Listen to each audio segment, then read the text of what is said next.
దేవుడు. ఈ పదం వినగానే మన మైండ్లో ఒక నిర్దిష్టమైన రూపం లేదా భావన వెంటనే మెదులుతుంది కదా. కాని ఒక్కసారి ఆలోచించండి, సరిగ్గా 4000 సంవత్సరాల క్రితం కూడా మనుషులు దేవుణ్ణి అచ్చం ఇలాగే చూశారా? ఖచ్చితంగా కాదు.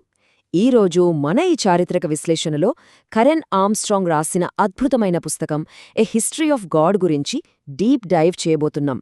4000 సంవత్సరాల నాటి మూల గ్రంథాలను విశ్లేషించి ప్రపంచంలోని 3 ప్రధాన విశ్వాసాలలో దేవుని భావన ఎలా మారుతూ వచ్చిందో ఈ ఎక్స్ప్లెయినర్లో మనం నిష్పక్షపాతంగా తెలుసుకోబోతున్నాం. సరే, ఇంకేమాత్రం ఆలస్యం చేయకుండా టాపిక్లోకి వెళ్ళిపోదాం. ఈనాటి మన అజెండా ఒకసారి చూద్దాం.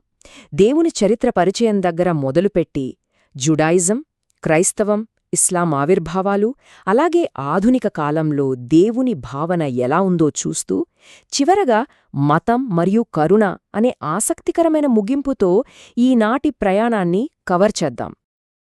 మొదటి విభాగం, దేవుని చరిత్ర పరిచయం. ఇక్కడే మనం ఆ ఉమ్మడి మూలాల అన్వేషణ మొదలుపెడతాం. ఈ 4000 సంవత్సరాల అన్వేషణ వెనుక ఉన్న ఒక కామన్ పాయింట్ను మనం ముందుగా అర్థం చేసుకోవాలి. అది క్రీస్తుపూర్వం 2000 సంవత్సరాల నాటి అబ్రహం శకంతో మొదలైంది.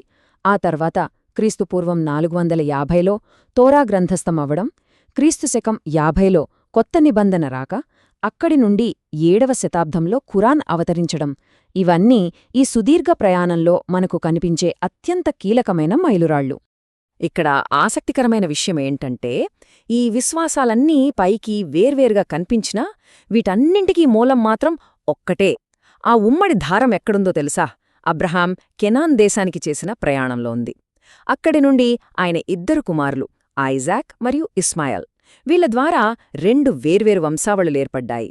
ఐజాక్ వంశం జుడాయిజం మరియు క్రైస్తవ మతాలకు పునాది వేస్తే, ఇస్మాయిల్ వంశం ఇస్లాం మతానికి మూలంగా నిలిచింది. ఇదొక పెద్ద ఫ్యామిలీ ట్రీ లాంటిదనమాట. ఇక రెండవ విభాగంలోకి వస్తే జుడాయిజం ఆవిర్భావం, ముఖ్యంగా ఈ ఏకేశ్వరోపాసన పునాదులు ఎలా పడ్డాయో చూద్దాం. చరిత్రలో నిజంగా ఆశ్చర్యపరిచే విషయం ఒకటుంది. ఆర్మ్స్ట్రాంగ్ పరిశోధన ప్రకారం ప్రాచీన ఇస్రాయేలీలు మొదట్లో కనానీయుల సంస్కృతిలోని పలు దేవుళ్లను విశ్వసించేవారట. అవును, మీరు విన్నది నిజమే. కాని ఆ తర్వాత చారిత్రక పరిస్థితులు మారుతున్న కొద్దీ ఒకే ఒక దేవుణ్ణి, అదేనండి యావే అనే ఏకైక దేవుణ్ణి మాత్రమే ఆరాధించే విధానం వైపు వారు నెమ్మదిగా మారారు. సరిగ్గా ఇక్కడ్నుండే కఠినమైన ఏకేశ్వరోపాసన మొదలైంది. ఇప్పుడు ఇంకో ఇంట్రెస్టింగ్ పాయింట్ చూద్దాం. హెబ్రీ బైబిల్ అంతా ఒకేసారి ఒకే వ్యక్తి రాసింది కాదు. డాక్యుమెంటరీ హైపాథసిస్ ప్రకారం విభిన్న కాలాలకు చెందిన వేర్వేరు రచయితలు దీనిని ఒక పజిల్లాగా రూపొందించారు.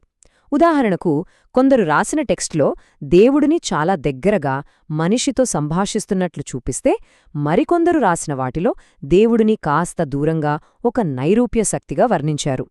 ఇలాంటి విభిన్న ఆలోచనల వల్లే దేవుని పట్ల మనుషుల అవగాహన ఎప్పటికప్పుడు మారుతూ వచ్చింది.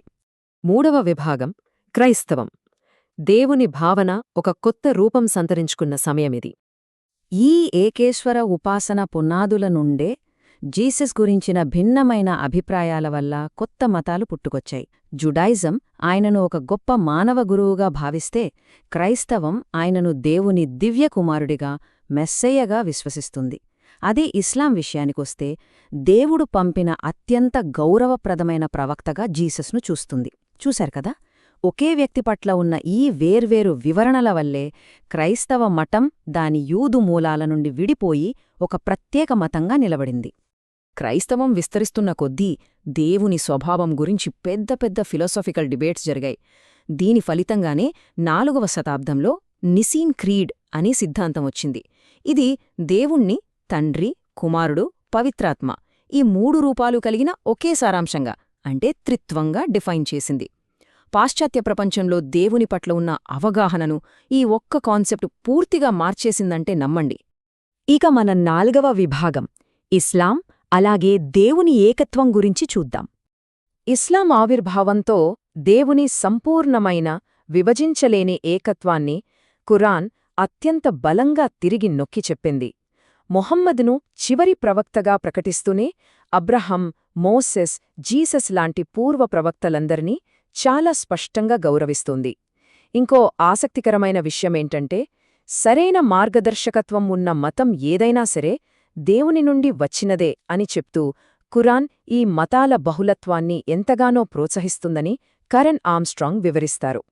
ముహమ్మద్ ప్రవక్త జెరూసలేంకు చేసిన ఆ రాత్రి ప్రయాణం అన్ని కాలాలకు చెందిన ప్రవక్తలు శాంతియుతంగా కలుసుకోవడాన్ని ఒక సింబాలిక్గా సూచిస్తుంది.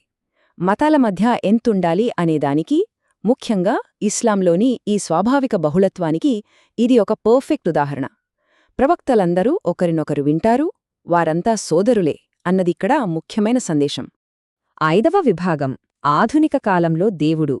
సైన్స్ మరియు టెక్నాలజీ వచ్చిన తర్వాత ఎలాంటి సవాళ్లు ఎదురయ్యాయో ఇప్పుడు తెలుసుకుందాం.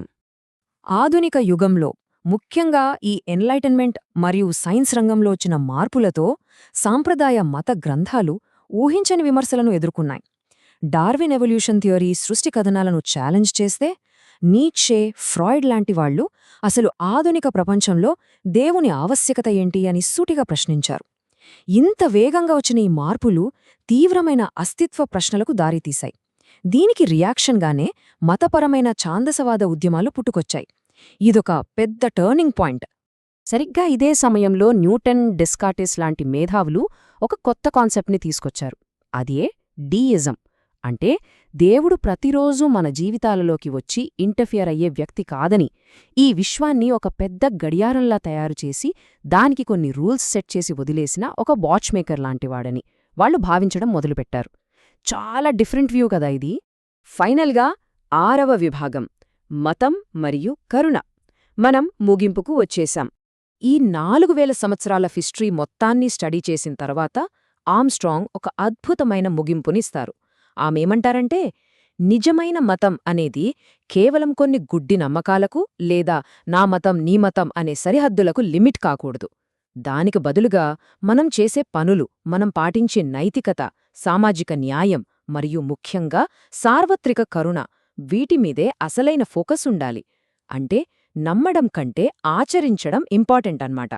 మతమంటే విషయాలను నమ్మడం గురించి కాదు, ఇది మనం ఆచరించే విధానం గురించి, మనలో ఉన్న కరుణ గురించి. నిజానికి ఈ 3 మతాల ఉమ్మడి లక్ష్యం కూడా అదే.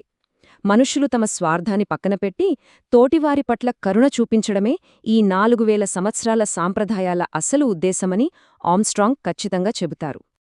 కాబట్టి ఈ మొత్తం విశ్లేషణను ఒక చిన్న ప్రశ్నతో ముగిద్దాం. మనం ఇందాక చూసినట్లు సైన్స్ టెక్నాలజీతో ఈ ప్రపంచం రాకెట్ స్పీడ్తో మారుతోంది కదా, మరి భవిష్యత్తులో దేవుని గురించిన మన అవగాహన ఎలా మారుతుంది?